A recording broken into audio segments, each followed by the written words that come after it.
Olá, amigo ouvinte, tudo bem com você?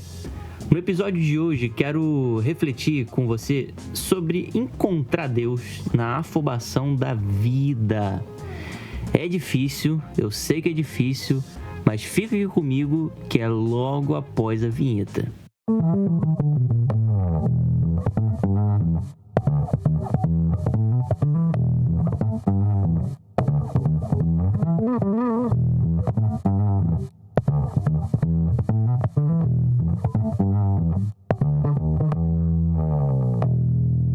Eu tô passando por mudança de rotina e isso me destrói, cara. Eu sou uma pessoa que demora a se adaptar, né, em relação à construção de novas rotinas no geral. E é muito desafiador pra mim essa questão. Eu sei que tem gente que tem facilidade, né, pra adaptar quando a rotina muda, consegue manter o ritmo das atividades sem ter aquela sensação de que tudo tá desmoronando. E também tem um outro lado, né? A galera que tem muita dificuldade e se sente um fracasso por não manter esse ritmo. E aí bate aquela sensação de falta de controle e a pessoa acaba surtando, né? E, cara, é duro. Eu sei que é duro. A vida é dura e a vida não espera ninguém se adaptar para continuar seguindo, né? Ela só segue e você que se vire para ir atrás dela. E nessa onda de se adaptar a algo novo, você acaba prometendo um monte de coisa para si mesmo. Tipo assim, eu vou fazer um curso novo, eu vou voltar a ler 15 capítulos da Bíblia, eu quero pintar o meu quarto de cor X, eu acho que eu vou mudar de igreja, e se eu tentar voltar a ler aquele livro, e se eu voltar a maratonar aquela série, e se eu me mudar de cidade, e se eu sair para conhecer novas pessoas, e por aí vai, né? A gente começa a prometer um monte de coisa pra gente, e quando vê a gente já prometeu, assim, 1 milhão de coisas que talvez a gente nunca consiga praticar. O ponto é que a gente quer muitas coisas. Eu quero muita coisa, você quer muita coisa, mas ninguém para pensar nisso. Por exemplo, quando foi que você se deu conta de que quer muita coisa ao mesmo tempo? É difícil pensar, não é? Isso é porque o fato é assombroso e gigante diante da gente. Muita coisa. A gente quer muita coisa. E talvez, gente, esse ímpeto totalmente descontrolado de querer coisas demais o tempo todo tem a ver com a geração por si só, que a gente faz parte, ou que você faz parte, que é muito ansiosa, né? Ou então talvez seja por conta do pensamento de produtividade total. Sabe essa galera? Essa galera que levanta a bandeira da vida ultra ocupada. Esse tipo de pensamento, ele afeta. Ele afeta direta ou indiretamente, mas ele afeta. E aí você cresce vendo todo mundo muito ocupado, assiste filmes onde as pessoas de sucesso são as pessoas mais ocupadas e se torna uma pessoa assim. E aí você cresce vendo todo mundo, né, tendo uma vida muito ocupada. Ou nem todo mundo, né? Às vezes você tem uma referência de uma figura de sucesso e essa pessoa é hiper ocupada. Tu vê nos filmes que todo mundo de sucesso é muito ocupado e aí você acaba se tornando uma pessoa assim. Ou você acaba querendo se tornar uma pessoa assim. Só que você fica tão seduzido por ser produtivo que se ocupa a ponto de não conseguir produzir nada. A sua vida só é ocupada e não é nada produtiva. Isso, cara, é muito, mas muito problemático. Nenhum guru de produtividade pode mudar esse fato. Até porque a maioria das soluções sempre vão girar ali em torno de você fazer mais coisas. Mas eu acredito que o ponto não seja fazer muita coisa. A realidade é que a gente sempre está querendo alguma coisa a mais. E às vezes esse desejo nem é só por ser produtivo, tá? Pode ser que isso aí seja só fruto de um coração insatisfeito e controlador. E aqui a gente vai entortando a conversa. Será, cara, que querer coisas demais não revela um desejo pecaminoso do coração? Cobiça? Insatisfação? Soberba? Eu vou fazer um questionamento para você que eu fiz a mim mesmo, mas eu ainda não encontrei a resposta disso.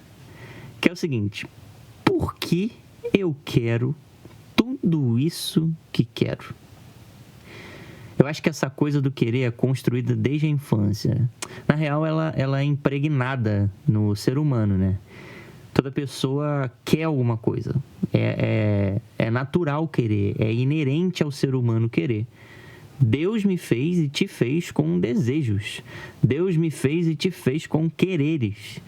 E realmente o pecado ele altera os objetos de desejo e distorce aquilo que a gente quer. E um exemplo disso é só a gente olhar aí para um bebezinho. O bebezinho nasce, e aí ele nasce já querendo comer, né? Se alimentar no caso. O bebezinho nasce querendo dormir. E à medida que ele cresce, ele passa a querer coisas novas e chega um ponto da vida que simplesmente ele aprende a querer algumas coisas. E é muito curioso pensar que a gente aprende a querer alguma coisa. O que você aprendeu a querer? Só que o problema não é o querer em si. Afinal, a própria Escritura, ela nos mostra, né, e nos apresenta e nos revela um Deus cheio de vontades e cheio de desejos. Um Deus que tem o querer nele mesmo. O problema é que queremos coisas erradas e coisas demais. Eu quero parar um pouquinho aqui em Lucas 10. Jesus, ele vai à casa de Lázaro, Marta e Maria, né? Essa história aí você já está careca de saber. E ali acontece aquela fatídica cena. Marta, super atarefada, super preocupada, e Maria ouvindo os ensinamentos do mestre. É interessante e é muito interessante que Jesus não condena o serviço da pobre coitada da Marta. Se você lê ali, você vê que Jesus não está condenando em momento algum o serviço dela. Ele diz a ela que ela estava atarefada e preocupada com muitas coisas. Tá vendo como não é sobre a tarefa ou a produtividade em si, mas sobre, entre aspas aí, essas muitas coisas? Você pode ser produtivo, cara, e é bom que você seja. Mas o seu coração, ele não pode tá em muitas coisas. Você aí pode ser o Rodrigo Hilbert, tu pode construir uma capela, casar na capela que você construiu, você pode fazer um fogão, cozinhar no fogão que você construiu, você pode ter um programa de TV, você pode fazer ação social, corre 15 quilômetros com pace de gênio, né? Com pace de atleta de alta performance, treina até falhar. Você pode ler pesquisa científica, fazer pesquisa científica, pode pregar no culto, cantar no louvor, casa, pode, sei lá, ter 17 filhos aí, igual aquela moça do Instagram que você tá ligado e que eu sei que você tá ligado nessa moça. Você já viu o Reels dela fazendo um pãozinho? Você já viu o Reels dela fazendo um molho de tomate? É essa moça aí mesmo. Ninguém sabe quem ela é, mas ela tem um monte de filho. Você pode fazer o que quiser e o quanto quiser. E é óbvio, dentro dos limites do que te é permitido, ok, meu querido ouvinte? E aí, pensando nisso, eu me lembrei de uma música que eu gosto muito. É uma música do Terno que ela diz o seguinte: preocupado, viciado no ritmo frenético de um jovem anos 10. Não sei quando parar. Apegado, delicado. Um medo do silêncio, do vazio, a solidão. Eu quero tudo. Eu quero descansar, mas também quero sair. Eu quero trabalhar, mas quero me divertir. Quero me cobrar, mas saber não me ouvir. Quero começar, mas quero chegar no fim. Eu tô pegando leve, tentando descansar. Meu nível de estresse ainda vai me matar. Se a vida vai depressa, com pressa ainda mais. Eu tô pegando leve, hoje eu não vou trabalhar. E aí o poeta continua. dividido, indeciso, me cansam tantos hipsters e modernos de plantão. Me cansa ser mais um, acabado e esgotado. Eu já cheguei no fim, recomecei e aqui estou eu. No fim de novo, eu quero me encontrar, quero deixar fugir. Já me apaixonei, mas já me desiludi. Já fiquei sozinho, mas eu nunca morri. Às vezes eu canso, é demais pra mim. E aí ele repete aquele refrão de que ele quer descansar, mas que ele também quer sair. E eu fiquei, poxa, lembrando dessa música, apesar de toda a genialidade, né, dela musical e, enfim, artística, cara, ela traz um retrato muito, muito claro do que está acontecendo com a nossa geração. E aí, pegando esse gancho do que está acontecendo com a nossa geração, eu descobri que uma das blogueiras, assim, é fitness, né? Tem uma amiga minha que ela é muito fã dela. E aí, a gente sempre brinca, né? Que ela é a referência máxima, porque, enfim, a menina fez um vídeo dizendo que ela estava saindo do curso de medicina. Ela passou para Federal, né? Para o UFRJ, para poder cursar medicina. E, poxa, é um curso, assim, que é muito, muito concorrido, né? Todo mundo que é brasileiro aí entende o grau de dificuldade, né, nisso tudo. E aí, ela se mudou para o Rio e aí ela começou a virar uma influência no mundo fitness. Então, essa menina, ela, cara, tinha uma rotina, assim, absurda, né? E eu parei para ver um pouquinho como que era. Cara, ela acordava ultra cedo. Ela tinha uma rotina extremamente regrada ali de estudo, de treino, alimentação, e fora a vida social. E aí fora que ela tinha que fazer publi, porque ela começou a ganhar influência. E meu Deus do céu, cansa só de ver o Instagram da influencer. E aí, ela fez esse vídeo dizendo que ela estava aliviada de poder contar que ela estava fazendo a medicina, mas que não era aquilo que ela amava fazer. E que no meio disso tudo, ela abriu 5 empresas, saiu de 2, né? Entrou em mais uma e, cara, muita coisa, muita coisa. E aí ela falou que ela teve uma experiência de quase morte.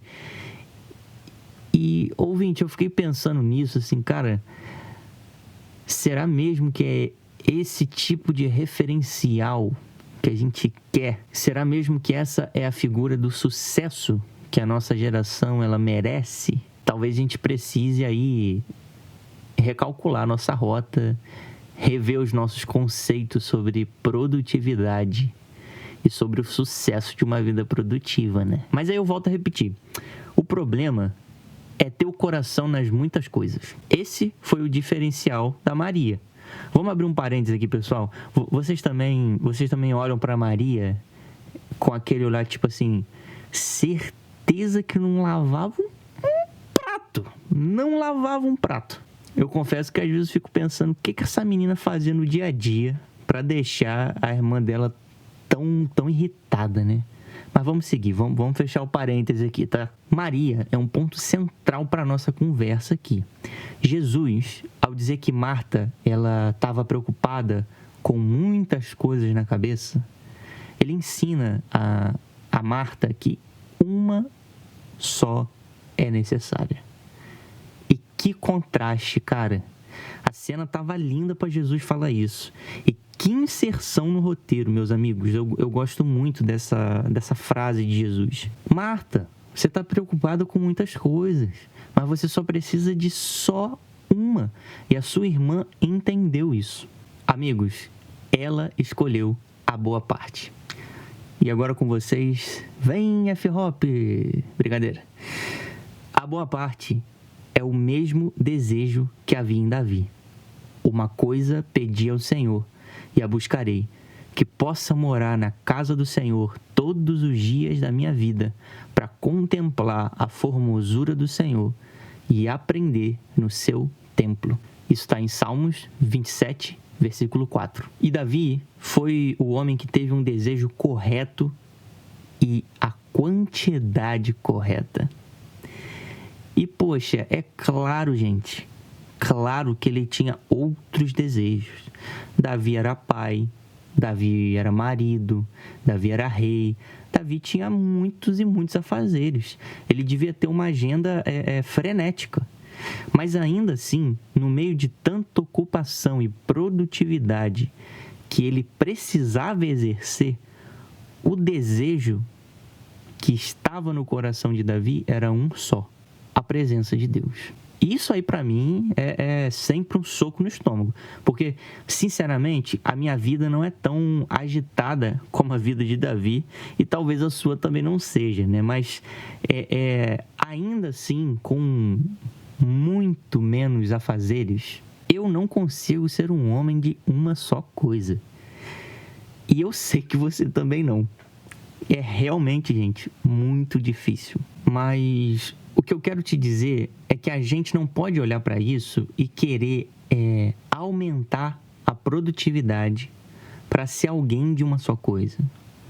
Porque talvez você leia esses textos na Bíblia e automaticamente começa a pensar no quanto você deve orar mais, no quanto você deveria ler mais a Bíblia, ir mais aos estudos da sua igreja e toda a agenda espiritual que você precisa cumprir. E não é isso. O caminho de uma vida de uma só coisa não está na quantidade dos afazeres, mas sim em trilhar com persistência a jornada que está proposta para cada um de nós. A jornada do conhecimento de Deus, o caminho da humildade e da mansidão. E agora eu quero que você me entenda, por favor, e eu sei que você vai me entender, mas você não precisa de 15 horas de oração diárias. Você não precisa ler a Bíblia toda em um mês. Você não precisa ser um herói da gestão do tempo, saber de todos os assuntos com maestria e precisão. Cara, calma, respira um pouquinho. Olha para Maria de novo. Ela só se assentou aos pés de Jesus e ouviu. Passou tempo ali com Jesus, mas não ficou o dia todo ali. Ela não saiu dali e foi mostrar para os seus amigos o quanto ela produziu na presença. Ela não saiu dali e foi produzir uma mentoria. Ela não saiu dali e foi vender um curso. Nada. Ela só saiu dali e viveu a vida dela, normal. A real é que o Evangelho não exige produtividade de ninguém. O Evangelho, ele remodela os desejos. O Evangelho faz a gente querer o certo. Uma só coisa. Eu não consigo enxergar essa vida atropelada, ocupadíssima e cheia de querer fazer tudo quando eu leio sobre um Cristo de jugo suave e de fardo leve. Um Cristo manso, um Cristo que dormia nas tempestades e que ainda assim não deixava as suas obrigações de lado. Os nossos padrões de produtividade foram muito afetados por um sistema mercantil da fé. E isso afeta a vida toda. Espero que você reflita nisso tanto quanto eu. Eu estou realmente pensando muito sobre isso. Não precisamos, gente, querer muitas coisas. Só uma. E essa uma coisa nos ajuda com as outras de forma saudável e sem o burnoutinho. Bom, se você gostou do episódio, quero pedir para que você compartilhe no teu Instagram e marque a gente lá, beleza? Isso ajuda o Mesa Corandel a espalhar a mensagem. Até o próximo episódio e que a graça de Deus continue nos educando para vivermos Corandel.